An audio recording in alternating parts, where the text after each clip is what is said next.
Well, the 2023 Stanley Cup playoffs have come and gone. We have a first-time champion in the Vegas Golden Knights. We have a new owner of the Senators in, well, good for them, I hope. Had some trades. We've had some signings, one of them being particularly funny in Matt Murray, the other Matt Murray, signing with the Dallas Stars. But for those of you who are watching the YouTube version of the podcast, you may have realized that Liam is not with me today.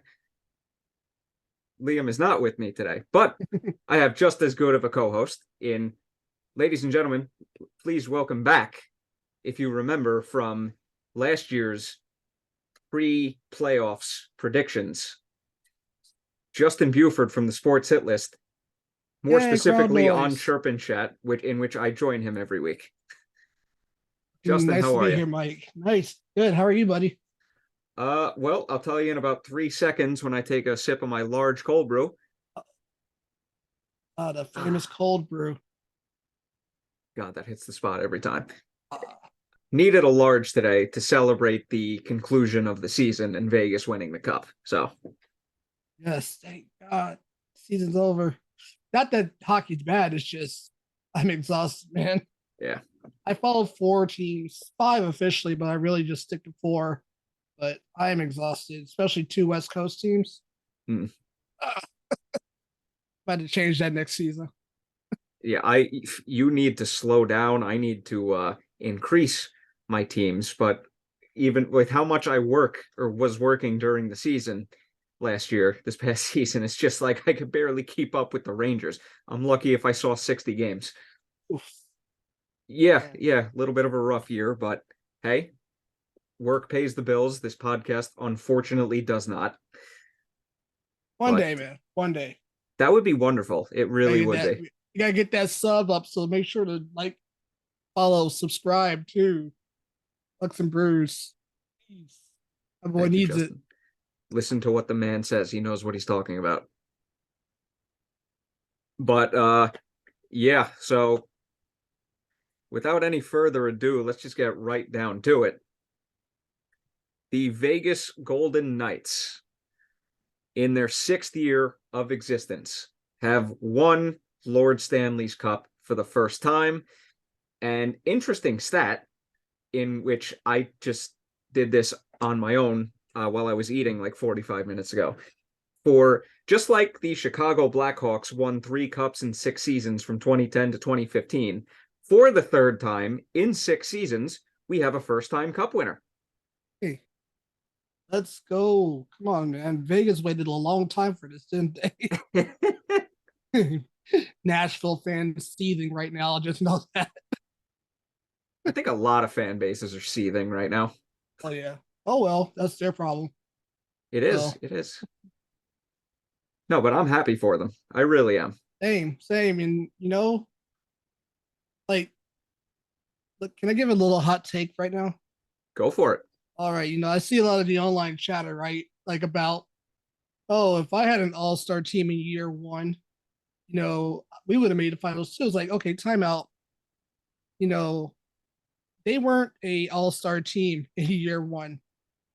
Sorry, William Karlsson was a cast-off from the Blue Jackets. Marchessault was a cast-off from the Panthers. I looked up. I had a few names that I just. Riley Smith was also a cast-off from the Panthers. I think Thomas Tatar was on that roster as well. But he was there via trade, I think. Yeah. And their backup goaltender was Manny Lagasse. Okay. That's right. And Alex Tuch came from Iowa. He was not in Minnesota. He was in Minnesota for a few games the season prior. So where's this all-star team that you're talking about? It's such a bad narrative that the NHL fans really try to spin on how Vegas bought their way to a cup. That didn't happen. Those guys play with a chip on their shoulder from day one, and this is where, some of that core is still there, and that's why they got the cup first. In the line, they got to skate around the cup first, and deserved, especially our Conn Smythe guy, Marchessault. Jonathan Marchessault, what a dude. He just went off the last 3 rounds. Oh, But funny deserved. thing is, you think yours, like you said, you have a hot take and that was it. I don't think that's a hot take at all. I think the hot take was what you were reacting to. A team full of all-stars in their first year. It No, wasn't a team full of all-stars. It was a oh no, no, team full of cast-offs where a lot of them just happened to have career years. yeah. And the way I broke it down, the way I broke that argument down, I was like two of those players that were on that team. I'm not gonna cuss because I don't know if this is a cussing show, but We're allowed to curse. all right. Two of those teams fucked up. Two of those players fucked up to Russia because they couldn't hang in the NHL. Shipperkoff and now Dylan Ferguson. He's gonna be gone. And out of all of the players, not named Marchessault, Carlson, and I believe Theodore now, I think there was like a vast majority of those players haven't scored over 30 points in a single season in their entire career. So, and I mean, obviously Alex Tuck is doing wonders with Vegas, and he did great in Buffalo this season. So, yeah, not an all-star in sight in year one. Now beyond that, hey, that chip stayed on their shoulder. Oh yeah, 100%. So I don't want to hear it. I don't want to hear it. Hey, they said playoffs in 3 years, Stanley Cup in 6 years. Well, they were in the playoffs years 1 through 4 and 6. And, well, by God, as Jim Ross would say, they won the Stanley Cup in their 6th year. Not too shabby. So when does Seattle get theirs? Since they're a team of all-stars, at least that'll be the narrative in 5 years when they win their cup, right? That team that missed the playoffs their first season. Hey, that team's on the rise. That team's on the rise. Arizona's still waiting. Oh, gee, they're going to be waiting. They weren't even an expansion team. They're just still waiting. They just stink. Mm-hmm. That's as good as you can sum it up. They won't be good until they finally realize they need to move to Houston, Salt Lake City, or Quebec City. I'm just saying. Yeah, they just need to, not change the scenery. Change the scenery, and they need more money being pumped into the organization.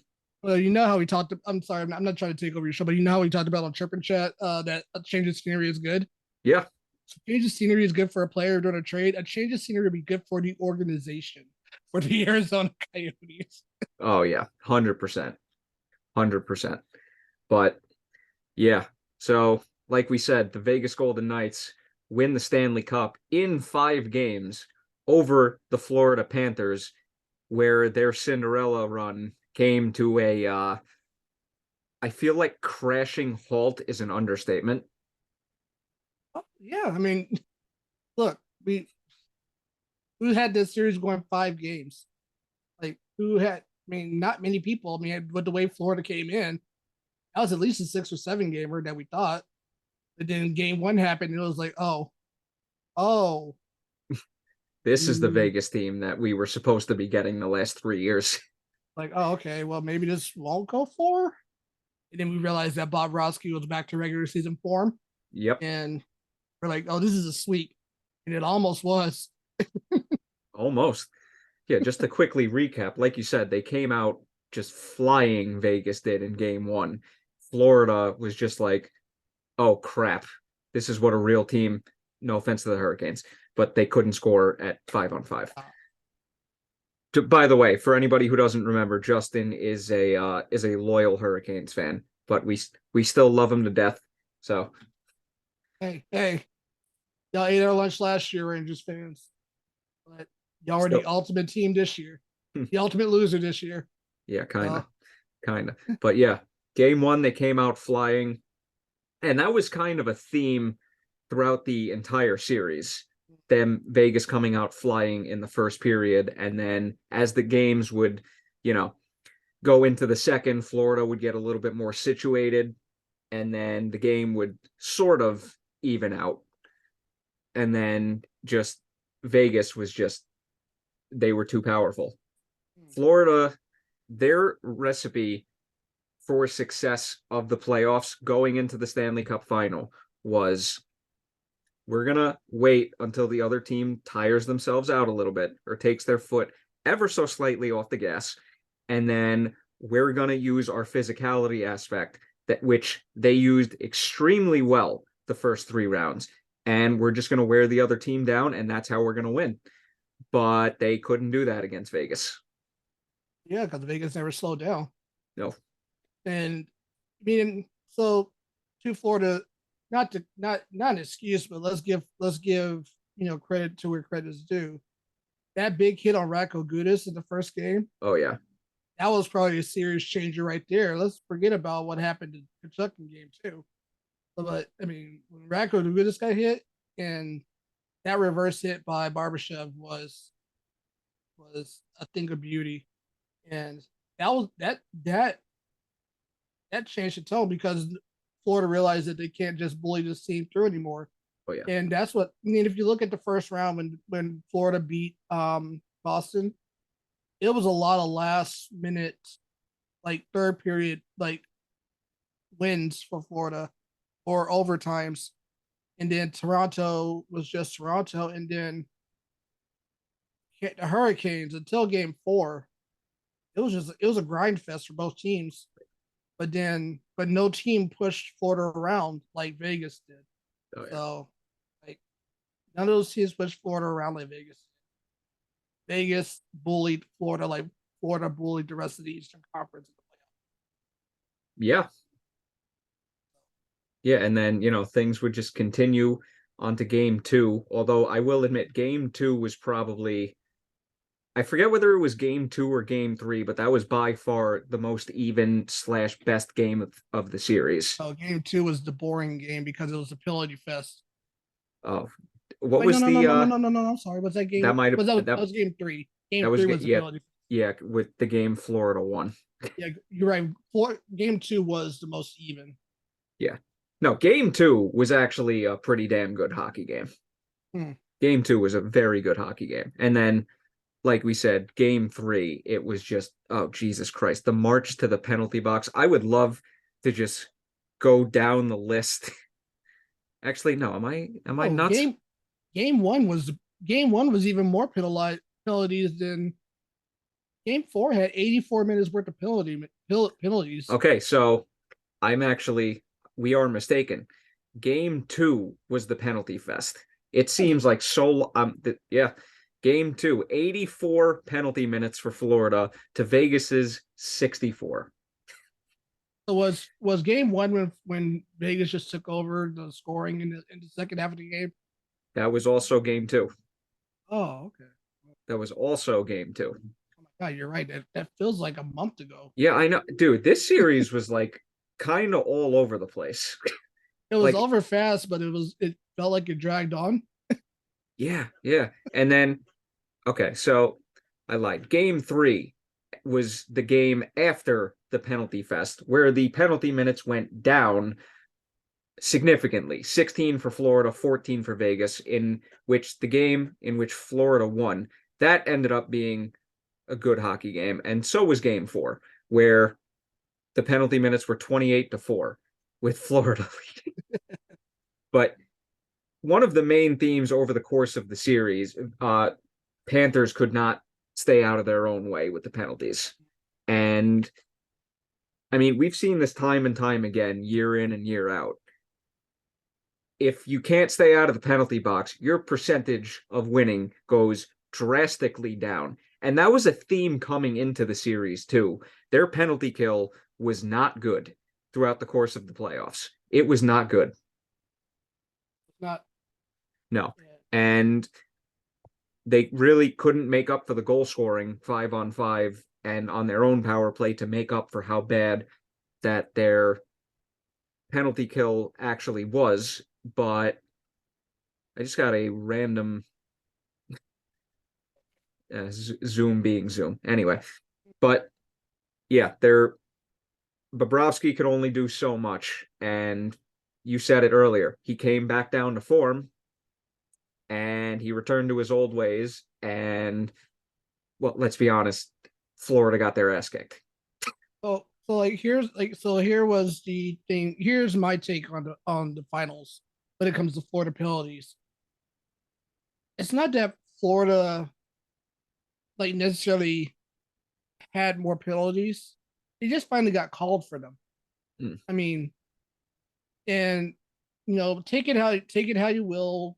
Those who are watching that, maybe the refs kind of were a little bit unbalanced with their calls or whatever. But Florida had been doing this all playoffs and not getting called for several things. And I'm not, as a Carolina Hurricane fan, I'm willing to admit that my bias will kick in here, saying that they committed several penalties that didn't get called in the Eastern Conference Finals, but it wouldn't have mattered. We couldn't score on them anyway. But it just felt to me like when I said Florida wasn't bullying like they were doing to the Eastern Conference earlier in the playoffs, they weren't bullying because they were getting called on them. Like that's just what it felt like. And it's apparent when you see 28 minutes. So would you say that was game four? 28 minutes of penalties for them. Like they're getting called on it. So, and Vegas has too many weapons on the power play. Too many weapons. Yeah, So, whether it be Mark Stone, Marchessault, William Karlsson, man, Marchessault. Oh Marchessault. Yeah, man, what a yeah. series he had. Oh yeah. Oh yeah. What a series he did have. But yeah, it's like Florida, and we haven't even brought this up yet. Matthew Tkachuk got hurt in game 3 and proceeded to play in game 4, in which he should not have played in game 4, because the No, report came out that he literally needed help out of bed that day. And then, of course, the surprise move, he gets scratched for game 5. And we kind of knew it was over right then and there. at that point, yeah, just get the healing started early for the guy. Mm.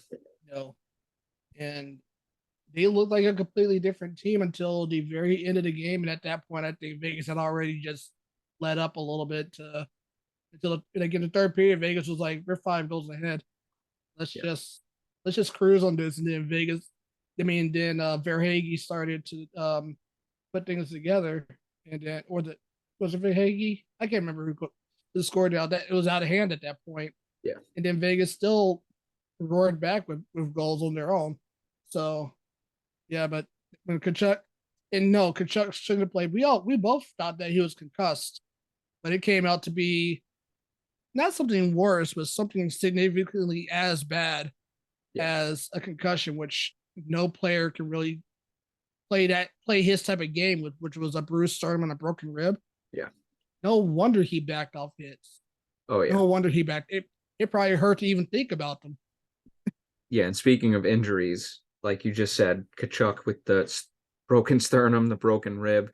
Ekblad broke his foot during the Boston series and proceeded to not miss a game. Warrior. And there was a third player who had like a torn labrum, and I think there was a fourth player who had a torn tibia, tibula, Tibia, yeah, that's gonna be tibia. in the leg ball. Yeah, I don't remember which two players, but they were playing hurt. And hell, the fact that they got that far is impressive, but Bobrovsky, going back to original Bobrovsky, hand in hand with just Vegas having too many weapons for Florida to handle, it was over. They never stood a chance, let's be honest here, in hindsight. Oh yeah, no, like and you know, amazing run by them, but it caught up to them. And Mm-hmm. but that's every playoffs. We always say wait before you get too hard on your team. Wait till the injury report comes out after the playoffs are over. You never really know. In every year, someone's playing with a broken foot, someone's playing for torn something. Someone is damaged all over your body. Someone's playing at 40%, and they're just powering through it. Yep. And that's on the winning and losing team. I haven't even seen the report for Vegas yet, but someone's hurt in that locker room too. Oh, gotta be. So props to them, man. I mean, Yeah, props to Florida for getting through it. Yeah, seriously. And before we move on, there was I think it was Charles, well, no, it was Charles Barkley. I forgot when he said it though. It was sometime during the final when he was on, then again, this could have been an old clip. I'm not 100% sure. He was on the TNT panel for one of the games. Like I said, I don't remember whether it was this year during the finals or at some point before or even last year, but he said hockey players, they don't care. All they care about is winning the Stanley Cup. They don't care about this load management crap. They don't care about anything else. They want to win, and that's all they care about. And I'm just like, he's got a very good point. And he's also proving why he needs to, get on the TNT panel more because he is awesome.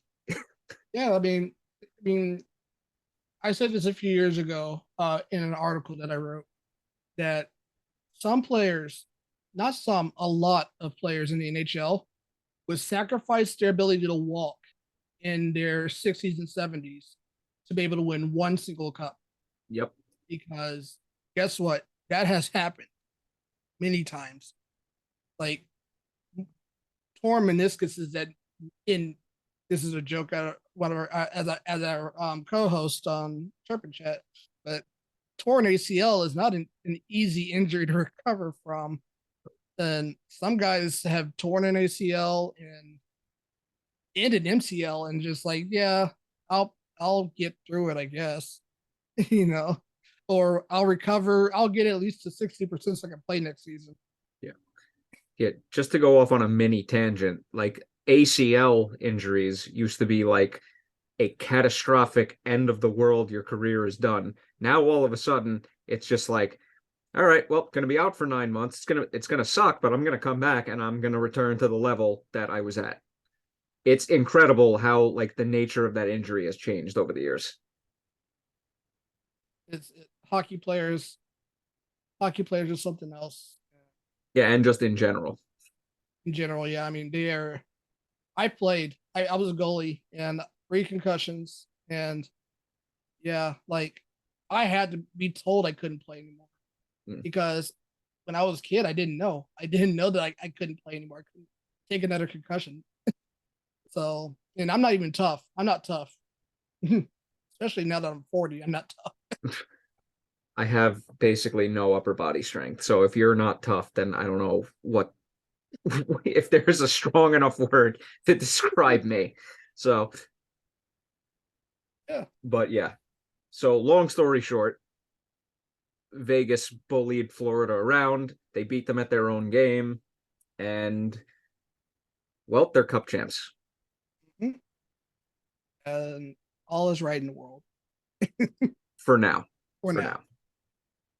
So with the awarding of the Stanley Cup to the Vegas Golden Knights, there is a second trophy presented right before that called the Conn Smythe Trophy, for awarded to the player that was voted most valuable player of the playoffs, and there were two acceptable answers, two acceptable recipients, and really only two: Jonathan Marchessault and Adin Hill. And Jonathan Marchessault, one of the original Golden Knight misfits, is awarded the Conn Smythe Trophy. In my opinion, he deserved it. I would not have been upset if it went to Adin Hill, but as one of the original Knights, this just felt right. I would argue that there are three. I think Mark Stone, not Mark Stone, sorry. I think Jack Eichel had a case for it because he was not far off with the point production that Marchessault had, but Marchessault had a 10-game point streak going into game 5. Yeah. That's hard to ignore. And Adin Hill came from nowhere and got that team through. Like he got them through Edmonton, through Dallas, and through Florida. So yeah, when we were talking about it, it came down. It really did come down to those two. Yeah, I mean, dude, Matt Murray, Jonathan Marchessault put the team on his back basically, and Adin Hill just holy crap. I mean, he made some unreal saves during this final. More specifically, I think it was game one, the paddle save, in Oh, which just holy shit. that might have been that might have been the save of the of the entire season, regular season and playoffs, Oh, because 100%. that was in. That was going in. There's no chance that wasn't going in. No, that was 100% going in. But I also have to give credit to Alex Pietrangelo, who saved a goal literally like a second after that, also off the stick of Nick Cousins. It happened so fast in real time that you couldn't even see it unless they showed a replay. And poor Nick Cousins on that, but I digress. The guy gets robbed twice, but Jonathan Marchessault just goes absolutely off after, let's be honest, a very slow start to the playoffs in the Winnipeg series, in which they were still able to beat the Jets in 5 tonights. Just stacked team. You think Marshy was cooking on that one, for a couple of years? Once he saw Florida, was going to be the Cup Finals, he's like, oh, how sweet would it be?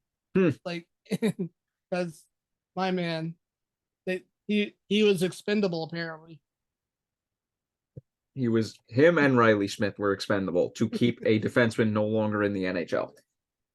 But yeah, Marchessault goes off against his former team to win the cup, and a player going off against their former team in the playoffs to go on and win the series, and in this instance the cup, you love to see it. Except when it's your team. I can accept it if it was. Look, depends on the player. Depends on the player. Depends on the player. 100%. And also the circumstance that they were let go. But yeah, Jonathan Marchessault, beast. And he wins the Conn Smythe because he's a beast. Smallest beast there is. Yes. Oh, and fun fact, only guy shorter than 6 feet on the entire Golden Knights roster. Not even joking. And he makes up a lot of that room for that under 6 feet too. Hell yeah. Him by himself brings that team height average down by 2 inches at least. But hey, smallest guy on the team height wise, biggest goal scorer throughout the playoffs. Heart and soul guy. Heart and soul. And now he's going to have his name on the cup, and he just won the Conn Smythe. So what a couple weeks. What a couple weeks for Jonathan Marchessault. Mm-hmm. Like you said, you love to see it, man. Oh, yeah. So now that the Stanley Cup Final is over, there was a piece of news that came out, I think it was 2 days ago. Or it might have been yesterday. I don't even know at this point. So much as my brain is just on scrambled eggs right now. But the New York Rangers, after waiting a confusing amount of time to, for lack of a better word, hire Peter Laviolette as their new head coach. And the reason I say confusing amount of time is the guy was on the market for a couple weeks, and there were rumors when he first got released by Washington that he was the front runner. Then John Hines gets released by Nashville. He all of a sudden, the rumor mill started going wild with him as the front runner. Next thing I know, Laviolette's the front runner again, and they finally hire. And I was listening to a clip from, I think it was the Jeff Marek show on Sportsnet earlier on YouTube, and he had Vince Mercogliano on, Rangers beat writer, and Vince was the one who I took this, like, the word confusing amount of time from. Not, those are my own words, not Vince's. But he even said, if this was the guy they were going to hire, why did they wait so long? And he has a point. The only holdout that I think we discussed this between the few of us in chat one time, was the possibility of waiting on the Quenneville ruling, I guess, but that ended up not being true. Yeah, like I said, that was like the only possibility, but you can't convince me that they're waiting on John Hines. No, like You can't. Maybe Burnett. I mean, Well, he got swooped up. yeah, but that's what I'm saying. Like he got swooped up, but then he got swooped up, and Hines was fired on the same day. So Now, I think I left something out here. Vince also said from how everything played out in the lead up to the Rangers hiring Laviolette, it was, I don't want to say that they were waiting for what was going to happen with Sullivan in Pittsburgh, but I mean, as soon as word came out that Sullivan was staying in Pittsburgh, Rangers were just like, okay, yeah, we better pull the trigger now before anybody else swoops this guy up. So I think this just goes to show you that the Rangers definitely had, or this is just how it comes across on the surface. Laviolette per se was not the top guy on their list. yeah, I can see where you're coming from on that. Yeah.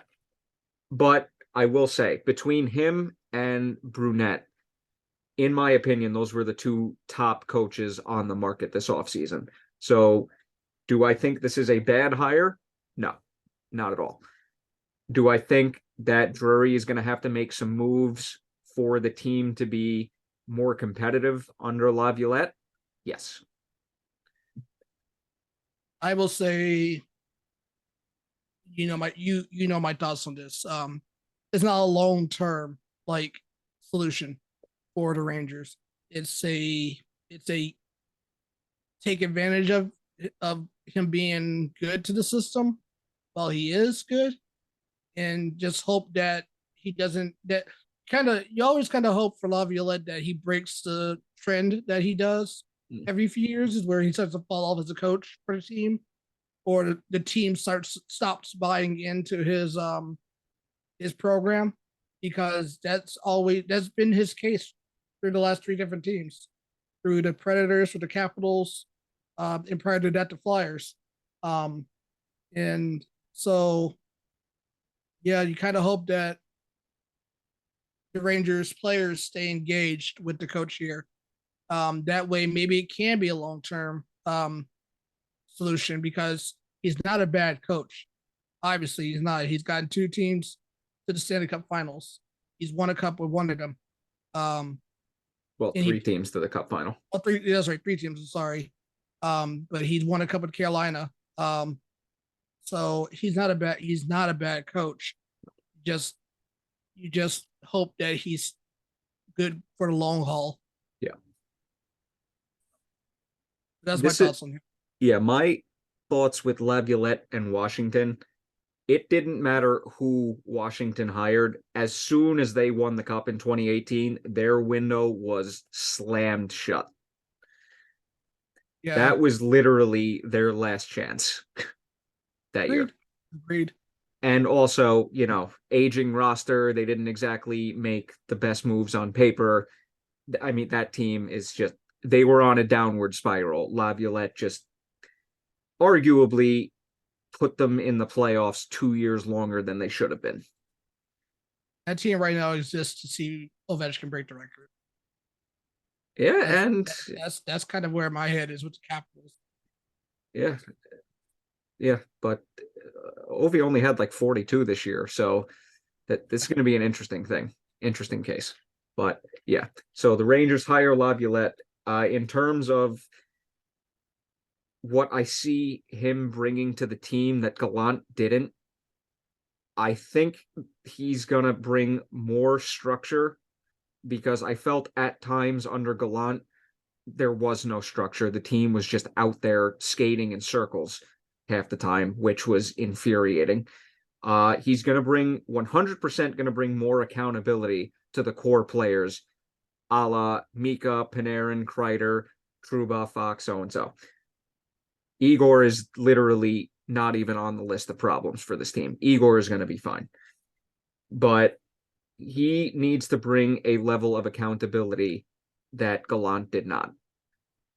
And I have confidence that he is going to. I watched him do it in Nashville. My wife is a big Predators fan.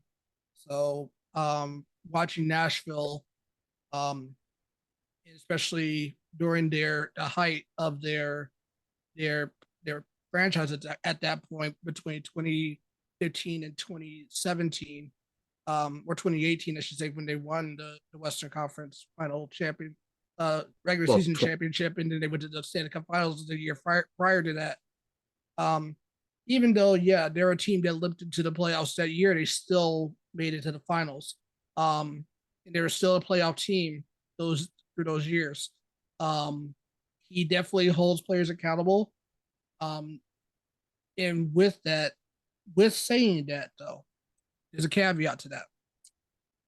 That's where sometimes he can be overbearing, and it comes out, and that's where players start to stop buying in to him, into his system.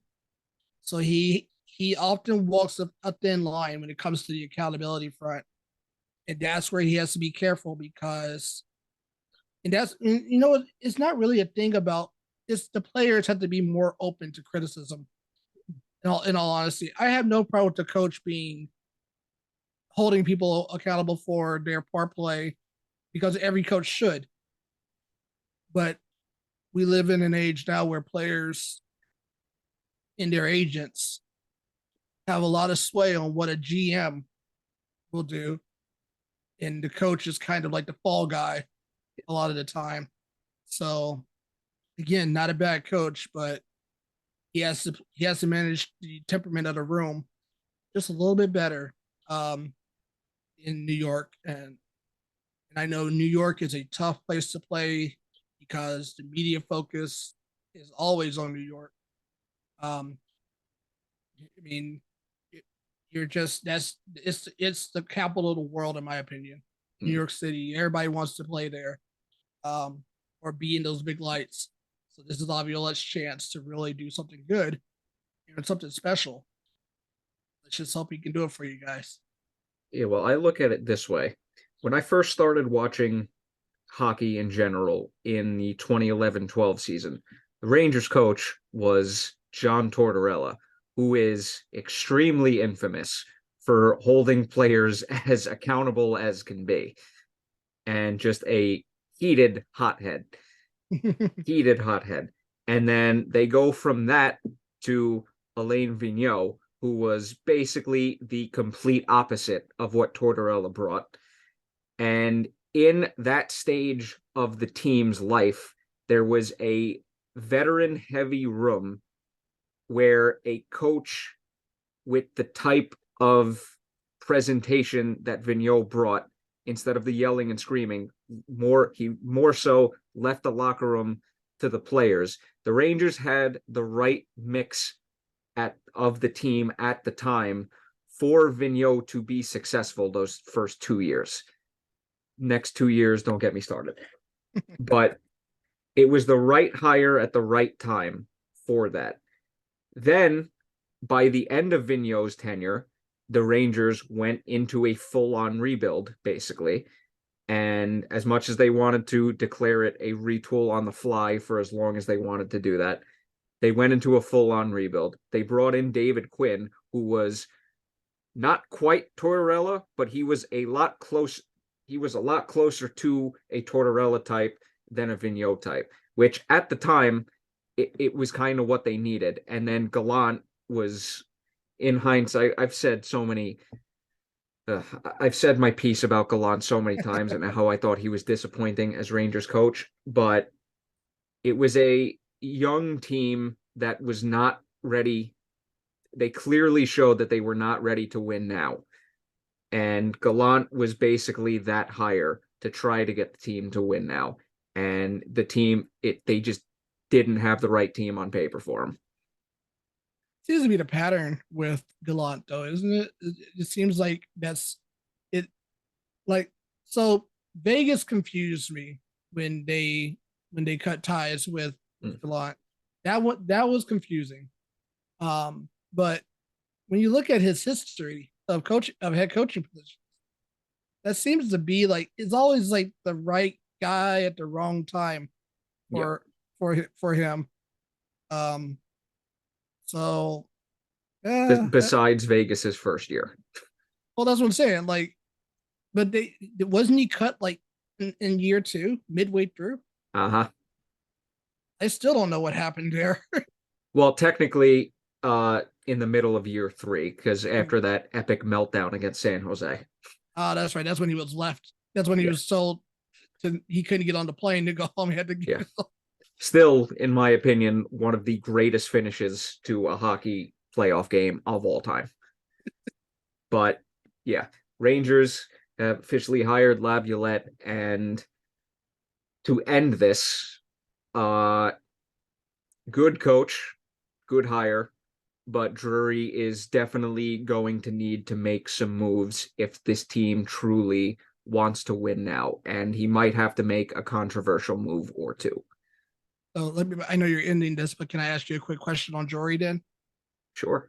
is this make or break for him? Is this do or die for Jury? Is this a do or die hire for Jury?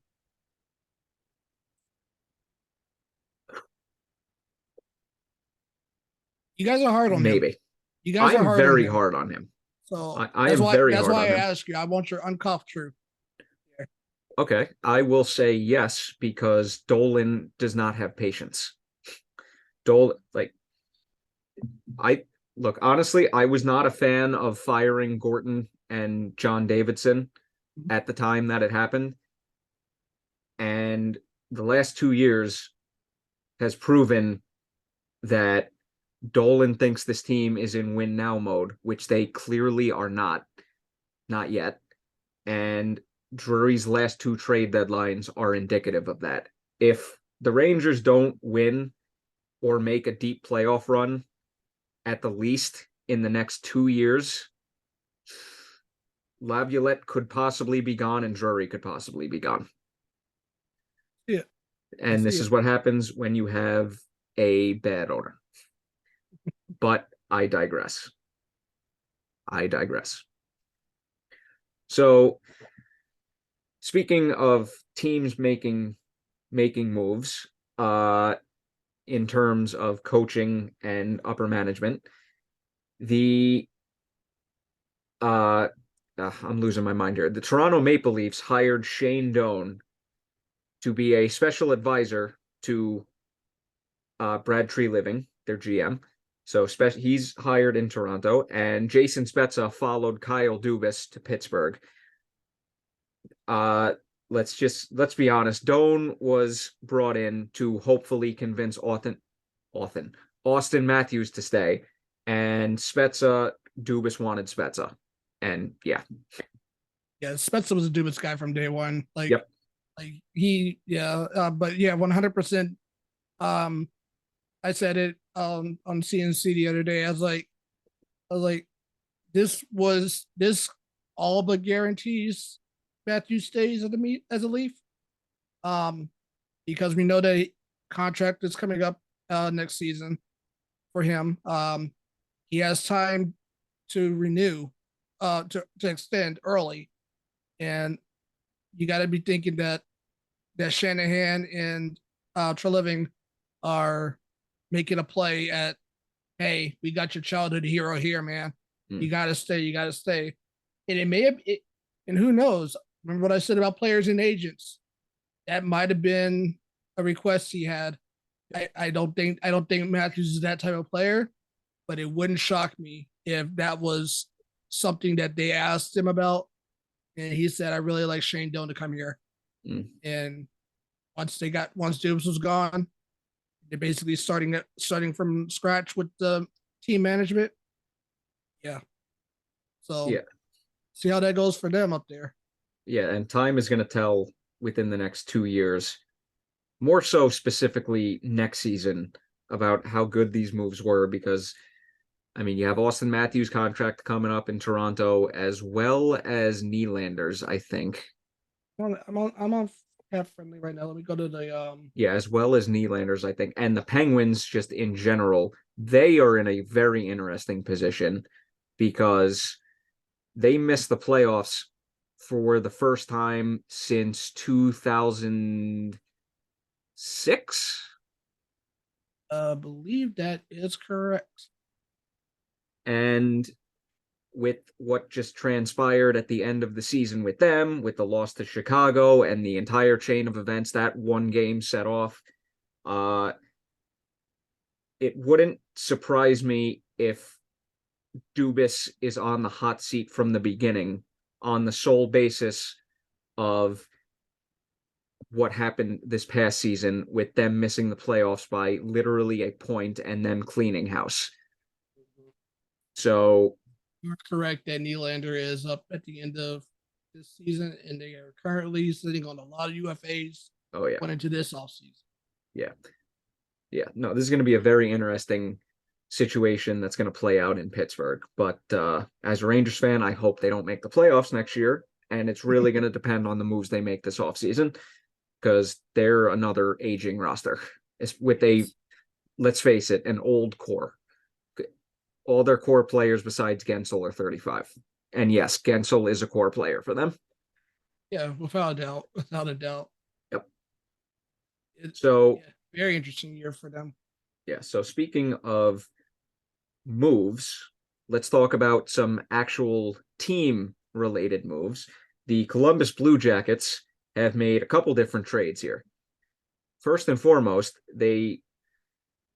this monster 3-team trade that happened, which still gives me PTSD looking at it from the outside in, a 3-team trade between the Blue Jackets, the Kings, and the Flyers.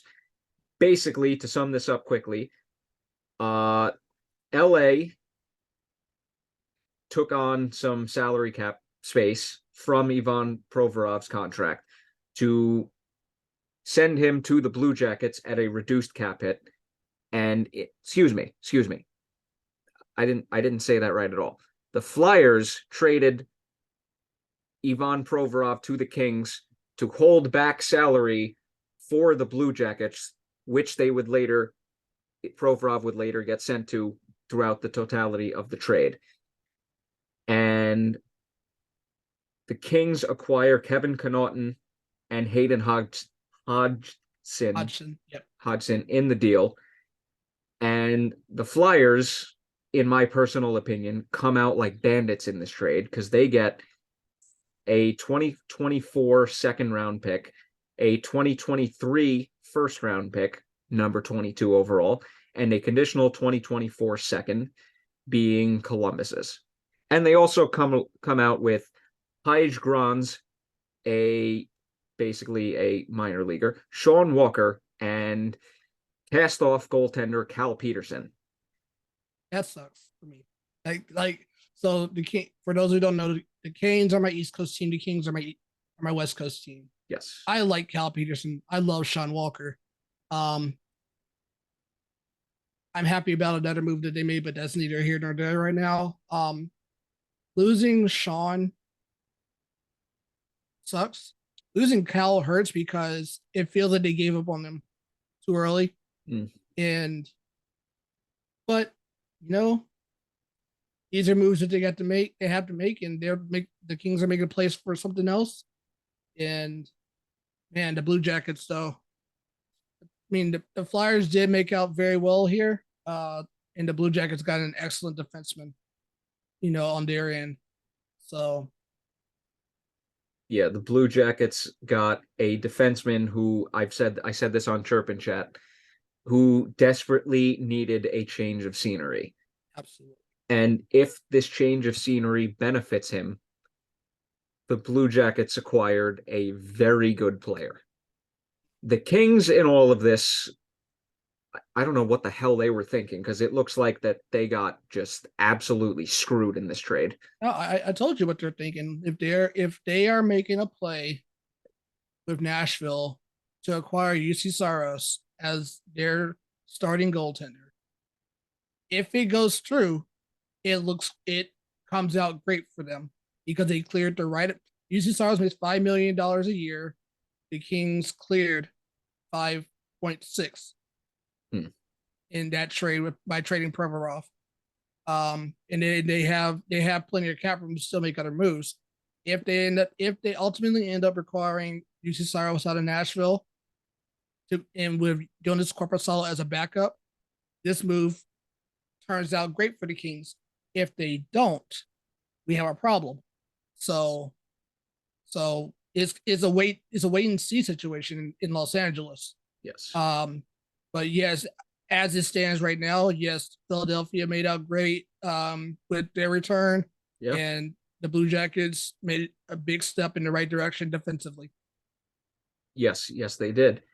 And speaking of a right step in the a step in the right direction, they acquired right defenseman Damon Severson in a separate trade with the Devils, straight up for the number 80 overall pick in this year's draft, third rounder. And in two moves, Columbus basically acquired half of a very good NHL defense core, because they acquired, we just talked about, Ivan Provorov from Philly, and now they add Damon Severson to be on the right side. They are also getting back Zach Werenski this season, who only played 13 games last season. So in two moves, in two trades, they significantly bolstered their defense core, which is going to definitely help them with what happened in Columbus last year. I mean, look, they got Severson, they got Provorov, they have Branson there still, they got Andrew Peak there, and Patrick Boquist. Adam Boquist. So Adam Boquist.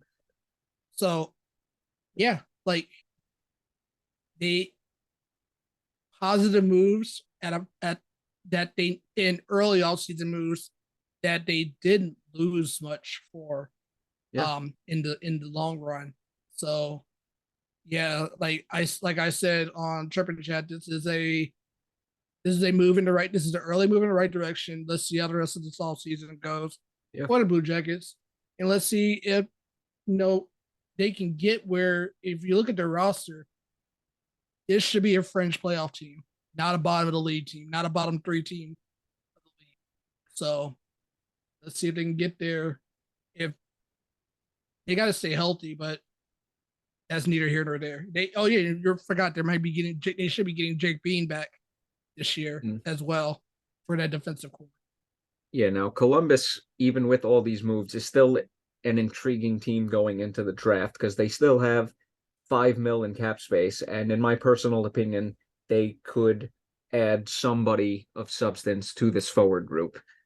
Time will tell whether or not they actually do that, but the two trades they made for defensemen is a significant step in the right direction. And even though Goodbranson's contract looks horrible, a team can live with $4 million per year for 3 years.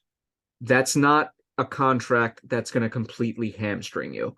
That's not a 7.5 for a guy producing third line quality. So, there's a couple of cases of that in the league. Yeah. So.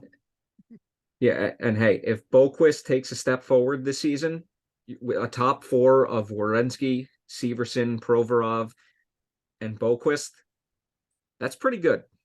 I gotta admit, that's pretty good. Not elite, or at least we have to see what they'll do on the ice. Not elite on paper, but that's not bad. Very manageable. Yes. Very, very easy to work with, and yeah, that's all I gotta say on that one there. Yeah, and also Jake Bean. Yep. Like you said. Great flex guy on defense. Great flex guy. And hopefully with all of those moves, and well, I mean, those two moves, and hopefully that helps with a bounce back season for Elvis Merzlikins. And if all these things work out and Merzlikins does have a great bounce back season, and they add a forward or two, this team should be a fringe playoff team. I still think they're going to be. I still think until they can prove where they stand in the Eastern Conference, they're going to be a fringe playoff team until proven otherwise. Yeah, and hey, a lot of young players. Their 2 oldest forwards are Sean Corrali and Boone Jenner, who are both 30, and then Johnny Gaudreau is 29. Every other forward is 26 or younger. Oh, nope, I lied. Eric Robinson, 28. Every other forward, 26 or younger. This is a young team. Young team. Goodbranson's the oldest defenseman at 31. Then it's everybody else is under 30. This is a young team. And Merzlikins is on the right side of 30. This team can do damage next year, but they, in my opinion, they still have another move to make. Agreed. So, agreed. Yeah, so speaking of moves, the New Jersey Devils have given Jesper Bratt an 8-year contract extension with an average annual value AAV of $7.875 million. And this is a good move for the Devils. Bratt is one hell of a player. Yes. And he's only 24. With the speed of that core this year, and how fast that team looked throughout the season, losing him would have been just a move in the slower direction, no matter who they replaced him with. Especially with this free agency class. So good to lock him up. And I just don't see their top six really changing much this coming season. He's always a scary play. He's always a scary player to be up against. I mean, you and I see both of him a lot of him throughout this season. So yeah, that we did. And for anybody who's saying, "Wow, that's a bad contract," I'm just gonna give you the stats of the last 3 seasons for Jesper Bratt. In 2020, 2021, in 46 games, 7 goals, 30 points. 30 points in 46 games. Last season, 76 games, 20. Well, here's the last 2 seasons. 26 and 32 goals respectively, 73 points. 2021-2, 76 games. 2022-3, 82. So he scored 58 goals the last 2 seasons and has put up 146 points last 2 seasons. Combined, not separately. Not a bad deal for a kid that's 24 years old. Exactly. Now, I don't want to say this contract can turn into a steal or is going to, but I have a feeling that the Devils are going to get great value out of this contract. They did it before the salary cap raised. So yes. that makes it an even better deal, because the salary cap, if the salary cap goes up, he could ask for more. He could be wanting more, or teams could be offering him more. Yeah. So this is a good time. This is a good free cap determination signing for the Devils, in my opinion. It's not a perfect signing, but it's, honestly, I could have lived with a 6.5 and been like, that's a steal, but I'll take 7. I'll take over 7.8. Yep. Hey, but speaking of the salary cap, it's rumored that it's only going to go up 1 mil this year, and the trade-off with that was, or at least from what I read, the trade-off with that is either higher salary cap and the escrow is going to stay around the same, or a minimal increase in the salary cap and the escrow goes way down, which players, they're either going to get one or the other.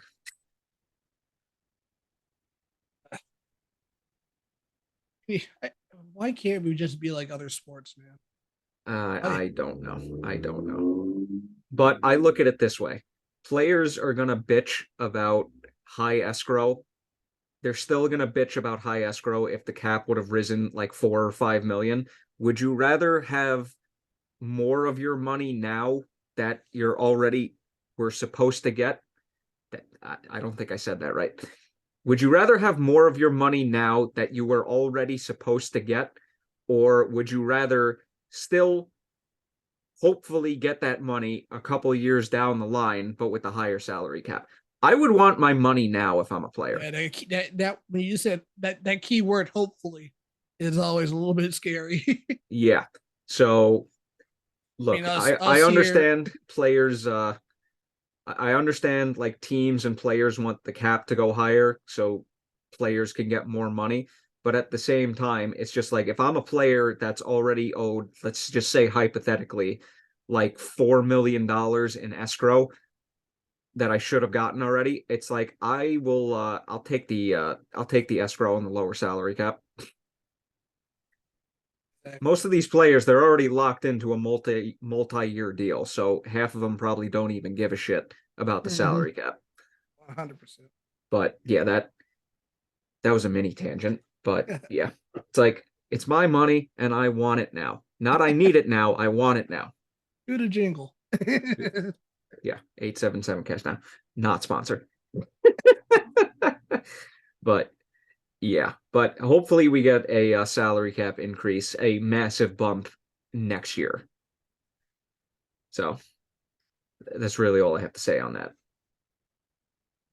So last but not least, before we end the show today, we got one more team to talk about, and specifically two players on the Winnipeg Jets. Well, Pierre Luc Dubois wants out of yet another team, and he's made it very clear he wants to play for the Canadiens. And I'm just going to go out and say it. If I'm a GM of a team, I want absolutely nothing to do with this guy. He comes off as such a crybaby. It's not even funny. Yeah, like he is an interesting case, right? Like he hasn't even been in Winnipeg that long. Like it's not like look, I know what Bonus said after the Jets were eliminated. Probably didn't sit well with the locker room. But when you have a team where you want to play, the thing is are the Canadiens interested in Pierre Luc Dubois?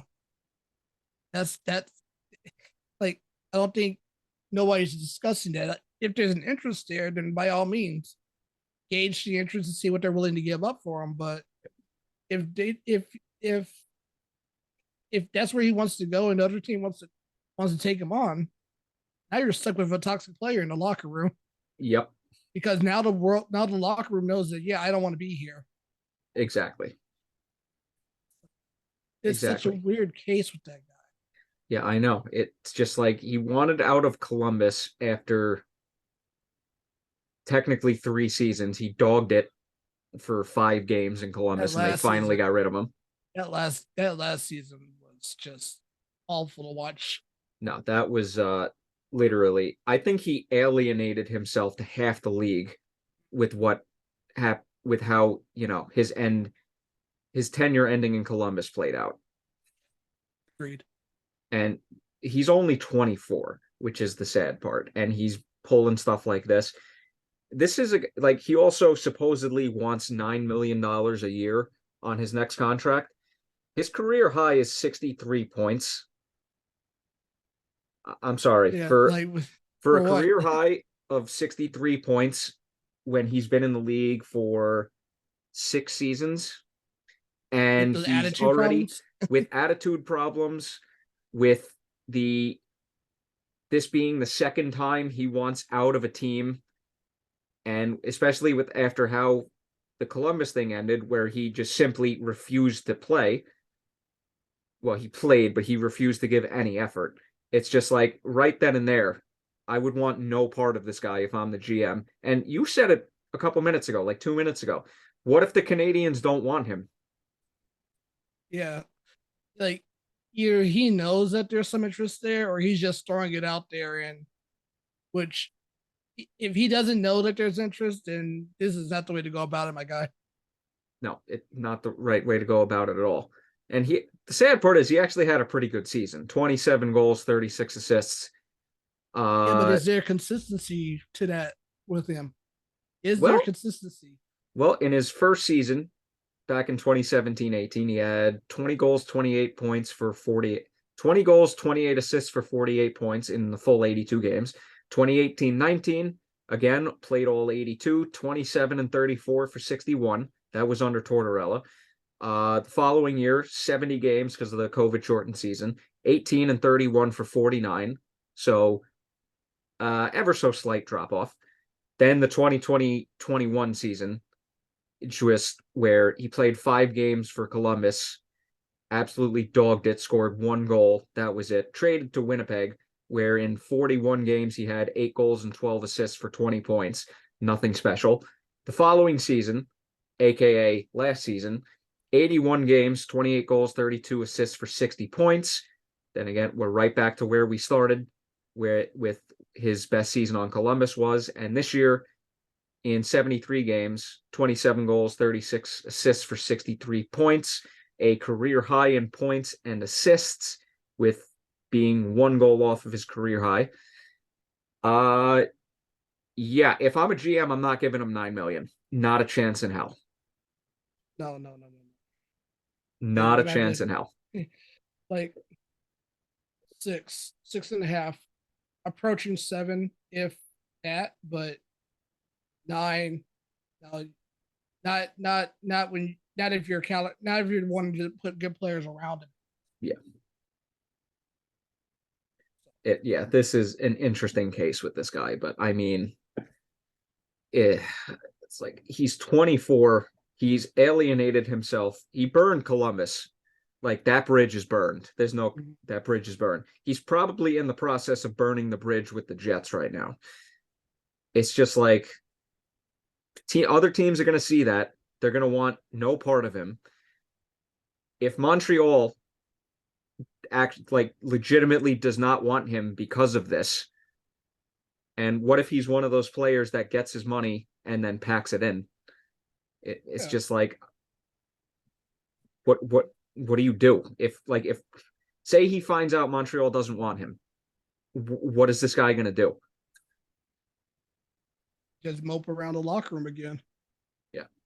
If I'm the Jets, I'm looking to trade him and get any type of value, because he clearly doesn't want to be there. Someone wants to put up a 2nd or 3rd round pick for that. Like, by all means, take it. By all means, take it, man. I mean, look, the Jets are in shambles anyway. But like in any other universe, probably with any other player, I would get it. But he has no room really to be having the attitude that he has. Not yet, at least. Yeah. Not at 24. It takes some players into their approaching 30 to get this type of thought process where they can kind of demand things. Yeah. He's doing it a little bit too early. Yeah. At least without the stats to back up said thought process of having that much pull. He's not as valuable as you think. In 434 career games, he has 302 points. So he's not even close to a point per game player. He can't be having this attitude like that. Now, playoffs, 38 games, 10 goals, 16 assists for 26 points. That's not bad. Not $9 million a year, but that's not bad. Mm-hmm. Not going to a team that struggles to make the playoffs, at least. Yeah, this is going to be very interesting to see how this plays out with Pierre Luc Dubois. But we did mention at the beginning of this segment that there were 2 players in particular, or at least I might have mentioned that in the spot that I had to cut out because I made such an egregious mistake. Connor Hellebuyck. The report came out that he is not willing to sign a new contract with the Winnipeg Jets. And oh boy, that is going to be interesting. If I'm Winnipeg, I am looking to trade him ASAP. Yeah, I mean, again, this is the time to get some value in return for who was at one point a Vezina candidate goaltender, and who really could be still a Vezina candidate caliber goaltender. He makes 6.16 or 17 if you round up. yeah, like there's some value there in that for a starting goaltender, and but if I'm Winnipeg, I'm looking for the right return. In all honesty,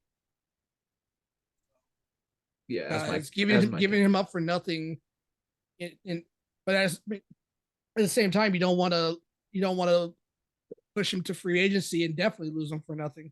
mm. So Yeah, no, you definitely don't want to get burned like that as my camera goes out of focus, because of course it does. I just flash it off real quick. Yeah, I could do that. We had a theme going for a while. Every episode my camera would go out of focus, but yeah. Yeah, but yeah, the Winnipeg Jets are in a very precarious position because Dubois wants out clearly. Well, and he's entering restricted free agency with arbitration. So Yeah, Hellebuyck is at least all right. No, I got it. Fucking there we go. When Hellebuyck is at least willing to play next season for them. He just said, "I'm not willing to sign an extension here." yeah, He didn't actively say, "I want out now." yeah, which is respectable. I mean that a lot of every year players say that. You know, there's players on every team that are going to be up for UFA that are going to be approached about extensions, and they're going to want to test the market, or at least be looked at as a deadline acquisition or a preseason um trade or an off-season trade, I should say. So, but again, big difference between Hellebuyck and Dubois here. Hmm. Big like galaxies worth of distance between the two as far as attitude goes here. Oh yeah. Yeah. So the Jets could possibly be a team to look out for prior to the draft, but that is a whole other topic for next episode, His where next episode. it will probably be prior to the draft. Will probably be prior to the draft. But you want to know how shot I am? How shot are you? During the intro, I forgot to introduce myself, and I'm pretty sure I forgot to pretty sure I forgot to say welcome to Pucks and Brews. I don't even remember at this point, Yeah, but I definitely you went right into it, but yeah. I mean I may have said welcome to Pucks and Brews, but I definitely did not introduce myself. So I introduced you. I met the host. You I yeah, missed the so guest, but this is why the coffee, and it still didn't help today apparently because I was talking in circles today. Not my strongest episode. hey, man, you got through it though. I You got through did it. get through it. Hey, look, the viewers know who you are. Some of them. Yeah, but yeah, Vegas Golden Knights Cup champs for the first time. Senators got sold. Rangers hired a coach. Blue Jackets made some moves. Winnipeg Jets are in shambles. People following people to other organizations. Same shit. Bratt got paid. Yeah, Bratt did get paid. And the Dallas Stars signed other Matt Murray. And Pierre Luc Dubois doing Pierre Luc Dubois things. As your dog's tail made a cameo right there. Oh, hey, girl, what are you doing here? Oh, sorry about that. All good, all good. But yeah, that's all I got. You got anything else? No, I was happy to help here today. I watched the show on replay a few times. When I can catch it, my weeks are usually busy, but this week I am sending off my clients to their vacations instead of booking Nice. them. So Nice. I have a little bit of free time this time to help out when needed. So thanks for having me on. I greatly appreciate you because it was either you help me out today or I wait literally until Monday for Liam to come back and record then. And I literally texted Liam yesterday. I'm like, Liam, you're my boy, but I can't wait that long. Yeah, and he just because goes, I completely understand. the show can be 2 hours at that point because he's got a lot to make up for. Yeah, he is currently in Jacksonville, Florida for work. Oh, okay. So yeah, he's going to be there for the rest of the week. So Official home state. yeah, so that's why Liam could not join us today, but I'm happy you were able to come through for me, Justin. No problem, man. Anytime you need me, y'all give me a call. If y'all just need an outside of the New York metropolitan area perspective, us. I may live in the country, but I ain't country, so. Yeah, although I may ask you to come back. Did my no, my camera's okay for now. Okay. It's not great, but of course. I may ask you to come back on for the draft preview. Hey, now we're back in focus. By all means, I'll be here and do you do the thing here that you do over there with the names, or is that just the exclusive? I feel like that should be exclusively a chirp and chat thing. All right, all right. But I'm here. I probably will mention some names. I'm here for the serious talk. So for those of you wondering what Justin was referring to, we did a thing on Chirp and Chat last year where Joey and Ryan including me, did a mock draft of like the first 16 picks.